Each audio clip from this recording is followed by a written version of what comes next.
On the cross, Christ bore a suffering of which we can form no conception. Even though he was innocent, he bore the penalty of the sins of the whole world. None of us can comprehend what he suffered.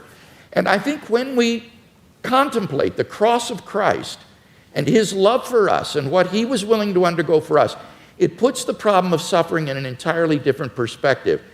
It means, I think, that we can bear the suffering that God calls upon us to endure in this life with courage and with optimism for an eternal life of unending joy beyond the grave because of what Christ has done for us. And he will give us, I think, the courage and the strength to get through the suffering that God calls upon us to bear in this life. So whether it's an emotional issue or an intellectual issue, I think ultimately Christian theism can make sense out of the suffering and evil in the world. As the clock winds down, I reserve the last question for myself, Mr. Hitchens. Just on the devil's advocate point, when the Vatican asked me to testify against Mother Teresa, I discovered that the office of devil's advocate has been abolished now.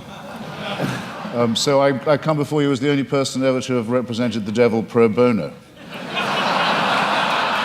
Last question. Yeah. Now, I'm not one of the, I was very intrigued by that reply and largely agree with it. If I was a believer, I would not feel God owed me an explanation. I'm not one of those atheists who thinks you can go around complaining. I mean, if you make the assumption that there is a deity, then all things are possible. You just have to be able to make that assumption.